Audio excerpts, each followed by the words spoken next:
मध्यकालीन स्थापत्य, architecture during medieval period. सल्तनतकालीन स्थापत्य। स्थापत्य कला किसी भी युग के चिंतन तथा दृष्टिकोण की अभिव्यक्ति होती है। भारत में स्थापत्य की एक समृद्ध परंपरा थी जिसकी विशेषता थी धरणिक शैली, शहतीरी शैली, अर्थात इसमें स्तंभ तथा शहती की प्रधानता थी। तुर्क अपने साथ एक नवीन शैली लेकर आए जिसे मेहराबी शैली के नाम से जाना जाता है। इसका आधार था मेहराब एवं गुंबद का प्रयोग। अब चूंकि स्थापत्य को जोड़ने के लिए चूने तथा जिप्सम का प्रयोग आरंभ हो गया था, अतः मेहराब का निर्माण आसान हो गया। आरंभिक स्थापत्य। भारत में जब तुर्कों का आगमन हुआ तो आरंभ में उनके पास नए प्रकार के स्थापत्य निर्माण का वक्त नहीं था, इसलिए उन्होंने भारत में कुछ प्रचलित स्थापत्यों को ही मुस्लिम स्थापत्य के रूप में ढाल लिया। उदाहरण के लिए कुतुबुद्दीन ऐबक ने दिल्ली में कुव्वत उल इस्लाम मस्जिद तथा अजमेर में आढ़ाई दिन का झोपड़ा का निर्माण किया। वस्तुतः भारत में प्रचलित स्थापत्य तथा मुस्लिम स्थापत्य में दो विशेषताएं समान थीं। यही वजह है कि इन स्थापत्यों को इस्लामिक स्थापत्य में तब्दील करने में आसानी हुई।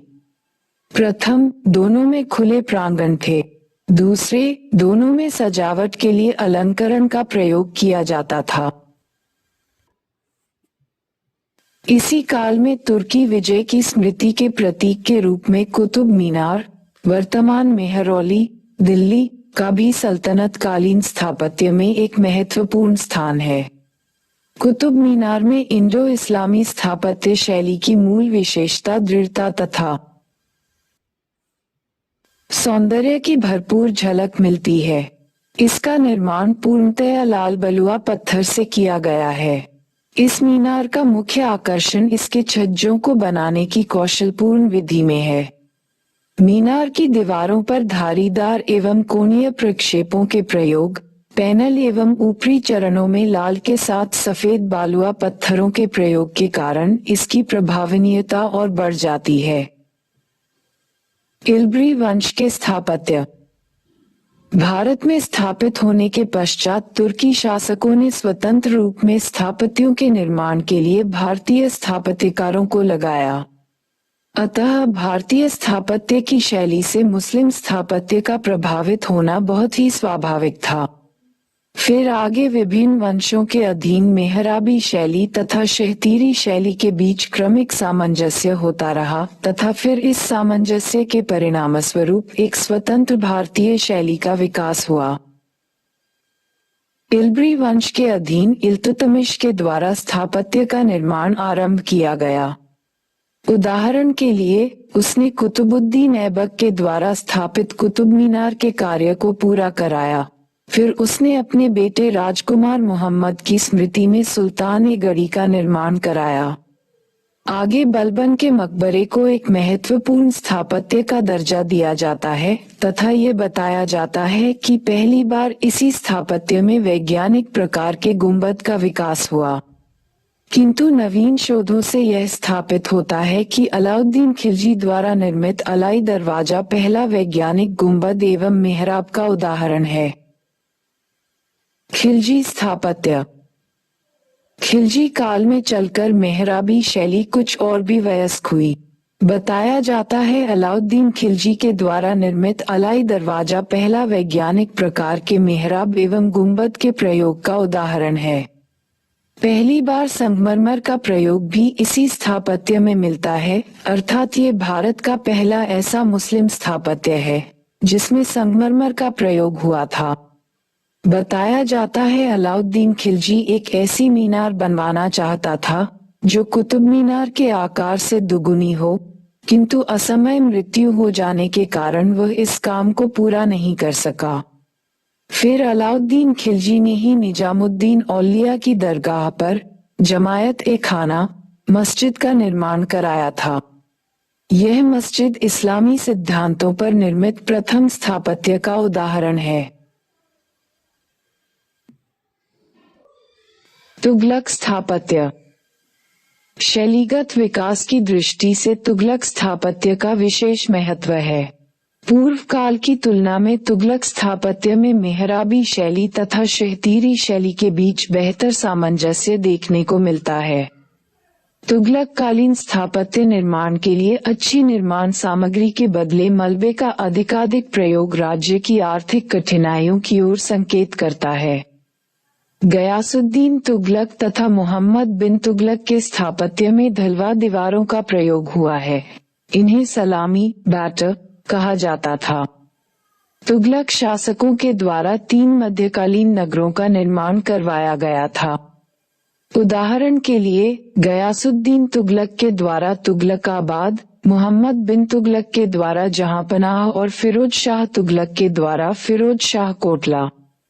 मोहम्मद बिन तुगलक के स्थापत्य में मेहराबी तथा शहतीरी शैली के बीच बेहतर सामंजस्य लाकर चतुष्कोणीय मेहराब का निर्माण किया गया। ये शैली आगे अकबर के अधीन फतेहपुर सीकरी के स्थापत्य में अपनाई गई।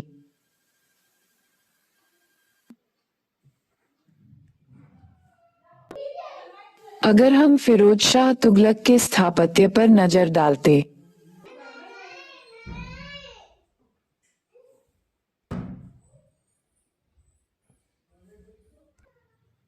हैं, तो हमें ज्ञात होता है उसके स्थापत्य पर ढलवा दीवार अथवा सलामी का उपयोग नहीं हुआ है, किंतु सजावट के लिए कमल का उपयोग हुआ है। लोदी स्थापत्य। लोदी स्थापत्य में मेहराबी तथा शहतीरी शैली के बीच कहीं अधिक सामंजस्य देखने को मिलता है। इस काल में स्थापत्य का निर्माण बगीचे के बीच किया गया, साथ ही उनमें छज्जा एवं छतरियों का प्रयोग किया गया है। उपर्युक्त सभी भारतीय हिंदू स्थापत्य के लक्षण हैं। लोदी स्थापत्य की निम्नलिखित विशेषताएं रही हैं।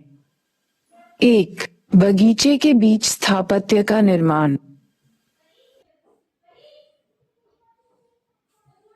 2. अष्टकोणीय आकार। 3. दोहरी परत वाले गुंबद का प्रयोग। 4. स्थापत्य को ऊंचे चबूतरे पर बनाया जाना। मुगलकालीन स्थापत्य। मुगलों के अधीन एक बड़े क्षेत्र में संसाधनों का दोहन हुआ, इसलिए इस काल में स्थापत्य निर्माण के लिए बेहतर संसाधन उपलब्ध हुए। इसके अतिरिक्त कुछ अन्य कारणों से भी इस काल में स्थापत्य निर्माण को प्रोत्साहन मिला था। प्रथम, स्थापत्य निर्माण में मुगल बादशाहों की व्यक्तिगत रुचि भी थी। दूसरे, इस काल में स्थापत्य निर्माण से पूर्व स्थापत्य का खाका भी तैयार किया जाने लगा। बाबर और हुमायूं। बाबर जब हिंदुस्तान आया तो उसे हिंदुस्तान का स्थापत्य आकर्षित नहीं कर सका। उसका मानना था कि हिंदुस्तान में जो स्थापत्य निर्मित किए गए थे उनमें उचित अनुपात तथा संतुलन का अभाव था। उसे केवल ग्वालियर के स्थापत्य ने प्रभावित किया था। बाबर के द्वारा मस्जिदें बनाई गई थीं। उदाहरण पुराने लोदी किले में निर्मित एक मस्जिद, पानीपत में निर्मित एक स्मारक मस्जिद। इसी प्रकार बाबर ने उचित पद्धति का प्रयोग करते हुए कुछ बेहतर किस्म के बागों को स्थापित किया था। उदाहरण के लिए आरामबाग आदि। बाबर की तरह हुमायूं को भी स्थापत्य निर्माण के लिए समय नहीं मिल सका। उसके द्वारा भी कुछ मस्जिदों का निर्माण कराया गया था, किंतु उसकी मृत्यु के पश्चात उसकी पत्नी हमीदा बानो बेगम बनवाया। वह एक अनुपम कृति है। किंतु उसकी मृत्यु के पश्चात उसकी पत्नी हमीदा बानो बेगम ने उसका मकबरा बनवाया। वह एक अनुपम कृति है। इस मकबरे में इस्लामी तथा हिंदू शैलियों के बीच समन्वय देखा जा सकता है। उदाहरण के लिए ये चारबाग शैली में निर्मित है। बाग के बीच स्थापत्य के निर्माण पर हिंदू स्थापत्य का प्रभाव माना जा सकता है। उसी प्रकार छतरियों का प्रयोग भी हिंदू स्थापत्य का लक्षण है। उसी तरह दोहरे परत वाले गुंबद का प्रयोग, मीनारों का प्रयोग आदि इस्लामी स्थापत्य की ओर संकेत करता है। हुमायूं के मकबरे में मुगल राजस्व के दैवीकरण का भी प्रयास दिखता है। एक बाग के बीच मकबरे के निर्माण का संदेश ये है कि यह एक पवित्र आत्मा है, इसे शांति से सोने दो।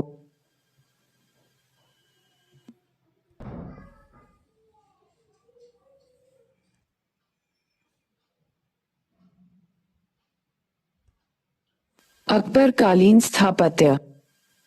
अकबर एक महान निर्माता था। उसने 2 चरणों में निर्माण कार्य को पूरा किया था। प्रथम चरण में उसने आगरा, इलाहाबाद और लाहौर में किले बनवाए थे। फिर दूसरे चरण में उसने फतेहपुर सीकरी में निर्माण कार्य पूरा किया। अकबर के स्थापत्य लाल पत्थरों में निर्मित हैं तथा अत्यधिक भव्य हैं। उसके स्थापत्य में मुगल बादशाहत की शक्ति एवं ओज व्यक्त हुए हैं। इसमें एक बनते हुए साम्राज्य की झलक मिलती है। अबुल फजल कहता है कि अकबर ने आगरा में महान स्थापत्यों का निर्माण। बताया जाता है कि गुजरात एवं बंगाली शैली में 500 से अधिक स्थापत्य निर्मित किए गए थे, किंतु शाहजहां ने उन्हें ध्वस्त कर दोबारा नए स्थापत्यों का निर्माण कराया। इसलिए वर्तमान में आगरा में केवल जहांगीरी और अकबरी महल अकबर के काल के हैं। अकबर के स्थापत्य में शहतीरी शैली की प्रधानता दिखती है। उसने मुख्यतः शहतीरी शैली में ही स्थापत्यों का निर्माण कराया। केवल अलंकरण के लिए मेहराबी शैली का प्रयोग किया गया। अकबर ने फतेहपुर सीकरी का निर्माण गुजरात विजय के पश्चात आरंभ किया था। फिर बुलंद दरवाजा का निर्माण दक्कन विजय के पश्चात हुआ।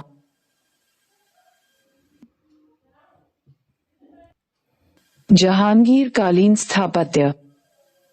आगे जहांगीर और शाहजहां के काल में स्थापत्य का क्रमिक विकास देखने को मिलता है। जहां अकबर के स्थापत्य में शक्ति और ओज व्यक्त हुआ, वहीं जहांगीर और शाहजहां के स्थापत्य में स्त्रियोचित सौंदर्य व्यक्त हुआ है। जहांगीर के काल के 3 महत्वपूर्ण स्थापत्य मिलते हैं, जो इस प्रकार हैं। 1. अकबर का मकबरा, आगरा। 2. अब्दुल रहीम खान खाना का मकबरा, दिल्ली। 3. एतमाद-उद-दौला का मकबरा, आगरा। अलंकरण और सजावट के लिए निम्नलिखित पद्धति पर बल दिया। 1. संगमरमर की जाली का प्रयोग। 2. पितरादुरा का उपयोग। वस्तुतः इस काल में सफेद संगमरमर के भवन बनने लगे थे, इसलिए अब अन्य रंग के अर्धकीमती पत्थरों से फूल पत्तियों के रूप में उन्हें सजाया जाने लगा। शाहजहां कालीन स्थापत्य। शाहजहां को स्थापत्य में विशेष रुचि थी। उसने विभिन्न किलों तथा अनेक भवनों का निर्माण कराया। उदाहरण के लिए, उसने आगरा किले में अकबर के भवनों को तुड़वाकर सफेद संगमरमर के नए भवनों का निर्माण कराया। फिर उसने दिल्ली में शाहजहांबाद नामक नई राजधानी बनाई तथा वहां लाल किले का निर्माण कराया। लाल किले के अंतर्गत भी अनेक भवन बनाए गए।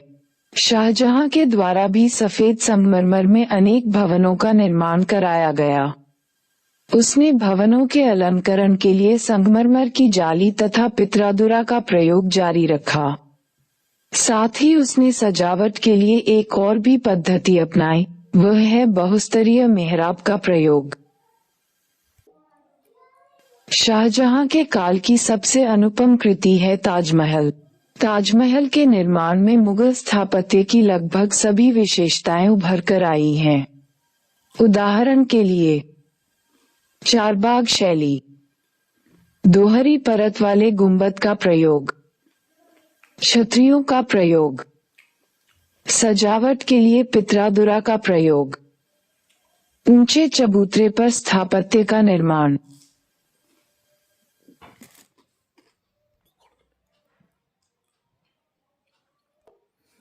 औरंगजेब कालीन स्थापत्य।